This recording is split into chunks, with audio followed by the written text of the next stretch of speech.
ilaha illallah, Allahu Akbar. Bismillahirrahmanirrahim. Minasyaitanirrajim. Bismillahirrahmanirrahim. Alhamdulillahirabbil alamin wassalatu wassalamu ala man la nabiyya ba'dah. Allahumma alimna bima yanfa'una wanfa'na ya rabbana bima 'allamtana waj'alhu hujjatan lana la alaina fasubhanaka la ilma lana illa ma 'allamtana innaka antal alimul hakim. Amma ba'd. Assalamualaikum warahmatullahi wabarakatuh. Taos puso po naming ipinapaabot sa inyo ang aming pagbati mula sa sariling Islam ng Assalamualaikum warahmatullahi wabarakatuh. Ang ating pong paksa na pag-usapan ngayon ay patungkol po ito sa mga epekto o bunga ng kawalan ng kaalaman sa reliyong Islam. Actually mga kapatid sa pananampalatayang Islam, natalakay na natin sa mga nakalipas na video muhadara natin ang ilan sa mga kabutihan, kapakinabangan sa pag-aaral pananaliksik ng kaalaman. So ngayon naman ang ating pag-uusapan, tatalakayin sa abot ng ating makakaya ay ang mga epekto o bunga ng kawalan ng kaalaman sa reliyong Islam. Merong hadis dito ang propeta Muhammad sallallahu alaihi wasallam na dhaif. Qala Rasul sallallahu alaihi wasallam, kun aliman aw muta'alliman aw mustami'an fala takun rabi'an patuhlak. Unang-una, ibilang ninyo, gawin ninyo ang inyong mga sarili na alim. Ibig sabihin, taong may kaalaman. Kapag tayo ay may kaalaman sa reliyong Islam, ay mas marapat sa atin na ibahagi sa ibang tao ang ating nalalaman. Pangalawa, kapag wala tayong kaalaman, ay mas marapat sa atin na tayo ay mag-aral, mananaliksik ng kaalaman, nang sa ganun tayo ay matuto sa mga kaalaman sa reliyong Islam. Pangatlo, tayo ay makikinig sa mga muhadara al-Islamiyya na mga ustaz ulama na kanilang tinatalakay at pinag-uusapan. At huwag natin gawin ang pang-apat na tayo ay hindi na mag-aral, hindi na tayo makikinig at hindi na tayo magtatanong sa mga taong may kaalaman sa reliyong Islam, dahil tiyak na tiyak tayo ay mapipinsala o mapapahamak. Ang hadis na ito ay daif tulad ng sinabi namin kanina, ngunit kahit na ito ay daif ay meron po tayong napupulot na aral para dito. Kung titignan natin ang hukom ng hadis na ito ay parang sahih, dahil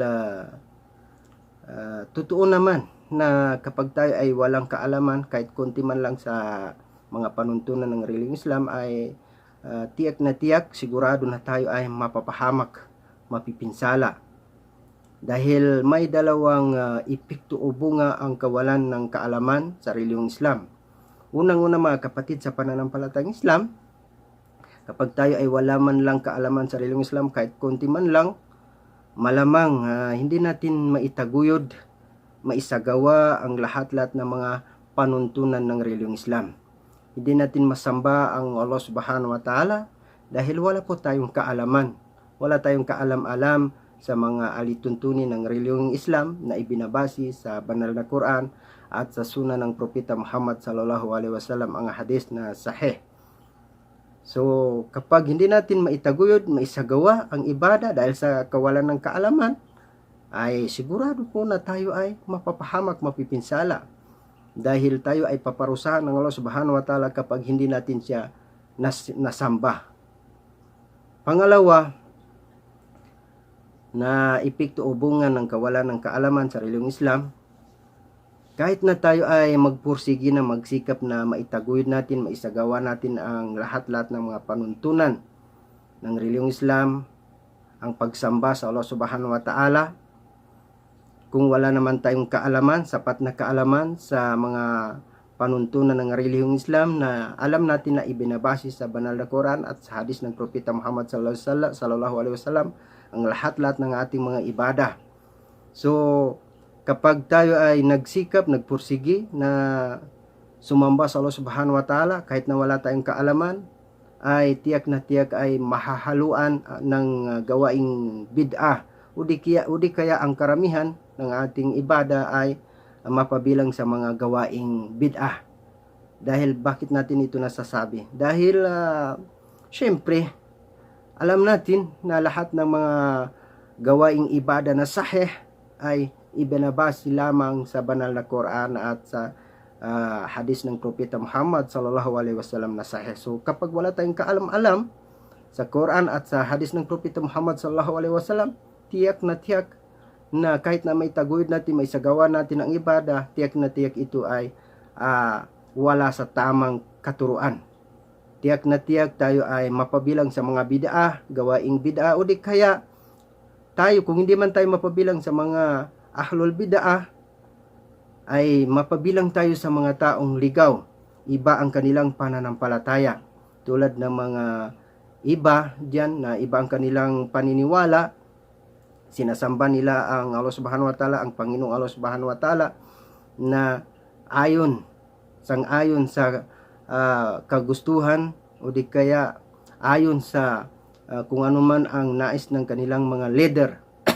Kung ano man ang ipinagutos ng kanilang mga leader sa pananampalataya, ayun ang kanilang sinusunod, na wala naman silang matibay, malakas na batayan mula sa kanilang reliyon, lalong-lalo na sa kanilang mga aklat.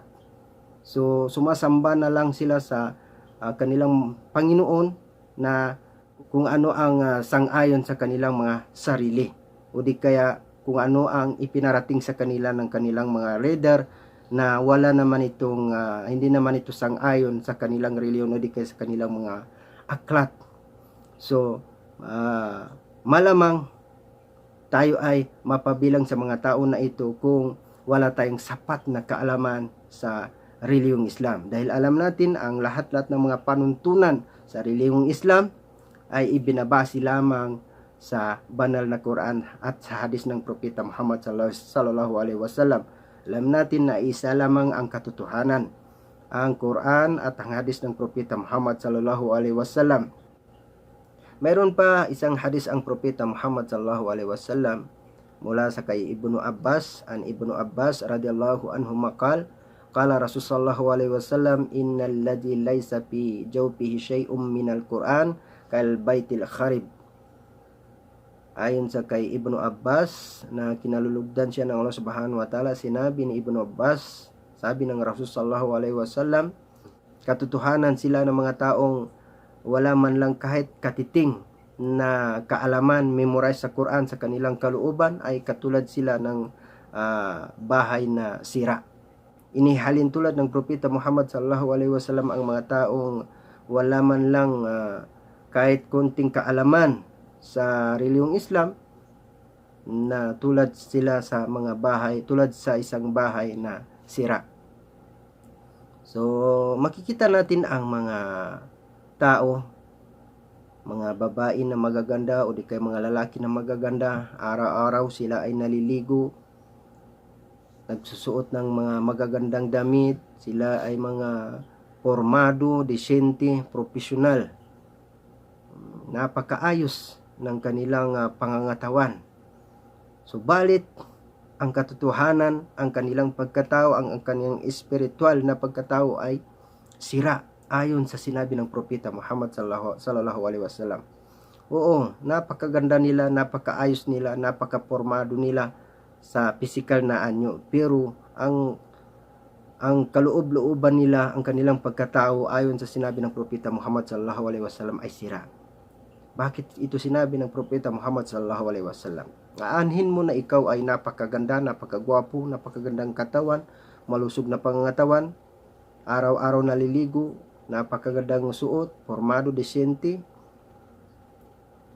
Kung ikaw naman ay zero balance, walang kaalaman sa reliyong Islam, tiyak ikaw ay mapipinsala, mapapahamak. Dahil paano mo isasagawa ang pagsamba sa Allah Subhanahu wa Ta'ala kung kahit konti ay wala ka man lang alam sa mga panuntunan ng reliyong Islam? Tulad ng pagsasala. Paano ka makapagsala kung ni konti ay wala ka man lang alam? Kahit na ang wudu, na alam natin ang wudu ay isa sa mga surut, kondisyon ng sala, hindi tanggap ang ating sala kung wala tayong wudu. So kahit wudu ay hindi mo man lang alam, so ikaw ay masisira dahil hindi mo maitataguyod, hindi mo maisasagawa ang sala. So magkakasala ka sa Allah Subhanahu wa Ta'ala. Kaya sinabi ng Propeta Muhammad sallallahu alaihi wasallam na sira ang kaloob-looban ng mga taong kahit konti man lang ay walang kaalaman sa mga panuntunan ng reliyong Islam. Kahit konting aya ay walang memorize, kahit konting hadis ay walang memorize. So, mga kapatid sa pananampalatayang Islam, iwasan natin na tayo ay wala man lang kaalaman sa reliyong Islam kahit konti man lang. Pagsikapan natin na tayo ay magkaroon ng kaalaman sa abot ng ating makakaya. So hanggang dito na lamang po mga kapatid sa pananampalatayang Islam. Sana po ay mayroon tayong napulot na aral sa ating tinalakay ngayon. Wabillahi taufiq wal hidayah walhamdulillahi rabbil alamin. Wassalamu alaikum warahmatullahi wabarakatuh.